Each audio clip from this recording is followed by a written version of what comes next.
because people won't hear or do what you say until you see and validate who they are.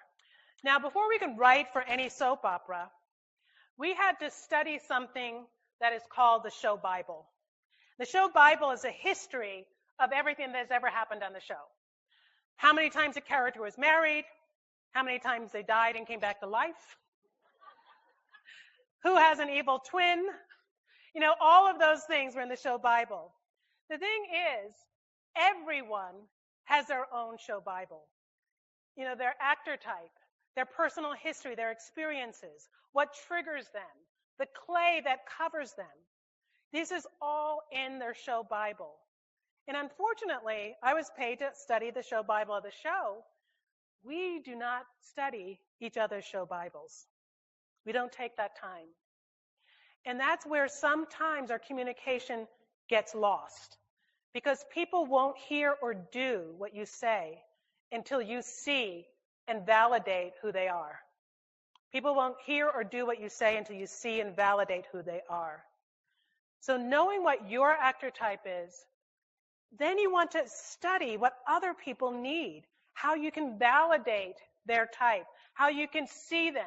So when I gave you the ideas of who the actors and the actor types were, I'm sure you started thinking of people on your teams or people that you interact with.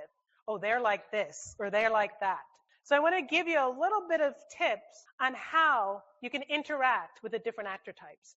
So if you're dealing with a hero, now heroes, correct me if I'm wrong if I give these things, you want to speak with energy and enthusiasm. Heroes do not like to feel like they're wasting their time, and they like energy. They like visuals. They like analogies. So if you've got a hero on your team, if you've got a hero client, make sure that you use that energy, use those visuals, use those analogies. Acknowledge their skills. If there's somebody, a colleague, tell them how great they're doing at this or that. If you're working with a buddy, make sure that you build rapport with them. Do not just walk in and say, hey, I need this. First thing the buddy's going to think is, oh, they don't like me. What did I do wrong? And then they're going to spiral down into this, oh, woe is me. They're going to get passive aggressive, not going to get to do anything that you ask them to do because they're not going to hear it because you don't like them.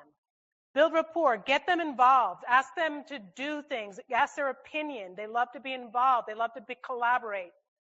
Then share personal stories. I like to share those personal stories with you so that they can feel that you are getting along.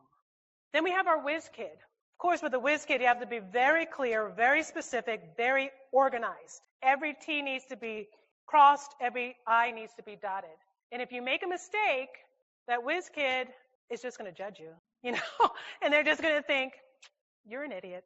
And they can't help it. It's not like they're judgmental. It's just that we think, okay, it should be right. And if it's not right, then there's something wrong with that person. That's what most people who don't take the time to really understand types will be doing. And minimize small talk. Whiz kids could care less about your children. They're just going to, they might, I'm sorry. But they're more important with what is getting done.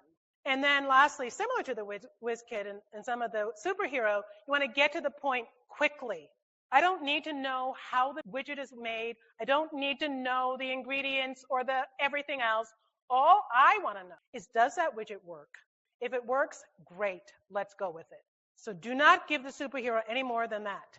Talk to them about the results and don't beat around the bush. Owning and getting together with all of these types and qualities is a challenge, but you can do it.